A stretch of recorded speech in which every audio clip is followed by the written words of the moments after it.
ஒரே ஒரு சைனால இஸ்ரேலுக்கு ஒரு பெரிய அவமானத்தை அமெரிக்கா கொடுத்திருக்காங்கிற மாதிரியான கருத்துக்களையும் தான் அவங்க இப்ப வெளியிட்டு இருக்காங்க. இந்த ஒப்பந்தத்தில் உள்ளடக்கப்பட்டிருக்கிற அந்த முக்கியமான விஷயங்கள் என்னங்கிறத வச்சுதான் இந்த போர்ல யாரு முன்னிலையில இருக்காங்கிறத நாம இப்ப அனுமானிக்க போறோம்.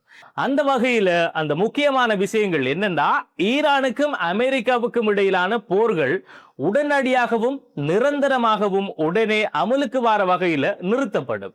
இது முதலாவது அம்சம். இந்த பாயிண்ட் மூலமா ரெண்டு நாட்டுக்கும், அதாவது அமெரிக்காவுக்கும் ஈரானுக்கும் ஒவ்வொரு பாயிண்ட் நாம கொடுக்கலாம். இதுல ரெண்டு பேருமே போர் நிறுத்தத்தை விரும்பினாங்கிறதால நாம அப்படி ஒரு பாயிண்ட் ஒவ்வொரு அதே டீமுக்கு, அதாவது சேமாக ஈரானுக்கும் அமெரிக்காவுக்கும் ஒரு பாயிண்ட்ங்கிற அடிப்படையில் நாம வழங்கலாம்.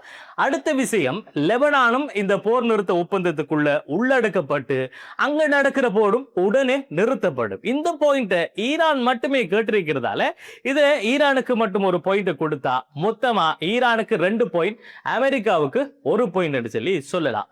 ஹோர்முஸ் நீரிணை மீண்டும் அனைத்து நாட்டு கப்பல்களுக்கும் திறக்கப்படும் என்கிற ஒரு விஷயம் அடுத்ததா இருக்கு. இதுல நாம அமெரிக்காவுக்கு 1 பாயிண்ட் கொடுத்தா இப்ப மொத்தமா ஈரானுக்கு 2 பாயிண்ட், அமெரிக்காவுக்கு 2 பாயிண்ட். இப்ப ரெண்டு பேருமே ஈக்குவல் ஆயிருக்காங்க. அடுத்ததா ஈரானுக்கு எதிரான அமெரிக்காவோட கடற்படை முற்றுகை உடனடியாக அகற்றப்படும். இதுல ஈரானுக்கு 1 பாயிண்ட் கொடுக்கலாம். அப்ப ஈரானுக்கு மொத்தமா 3 பாயிண்ட், அமெரிக்காவுக்கு 2 பாயிண்ட், ஈரானுக்கு 3 பாயிண்ட். ஈரானின் எண்ணெய் விற்பனை தொடர்பான ஒரு சில தடைகள் நீக்கப்படும். போர் நடக்கிறதுக்கு முன்ன கூட ஈரானுக்கு தடை இருந்துச்சு. இப்ப இந்த போருக்கு பிறகு இந்த தடை நீக்கப்படுகிறதுங்கிறதால இதுலயும் ஈரானுக்கு தான் 1 பாயிண்ட் நாம கொடுக்கலாம். அப்ப டோட்டலா ஈரானுக்கு 4 பாயிண்ட், அமெரிக்காவுக்கு 2 பாயிண்ட். அடுத்த முக்கியமான பாயிண்ட் என்னன்னா, ஈரான் அணுவாயுத உற்பத்தி தொடர்பான பேச்சுவார்த்தை இந்த போர் நிறுத்த ஒப்பந்தம் கைச்சாத்திட்டதில் இருந்து 60 நாளைக்கு பிறகு அது தொடர்பான பேச்சுவார்த்தை நடக்கும்ங்கிற ஒரு அம்சமும் இருக்கு. இதுல உண்மையா நாம ஒரு பாயிண்ட் ஈரானுக்கு தான் கொடுக்கணும். இருந்தாலும் இத சரிக்கு சமனா வச்சு யாருக்குமே பாயிண்ட் கொடுக்காம விட்டுறலாம்.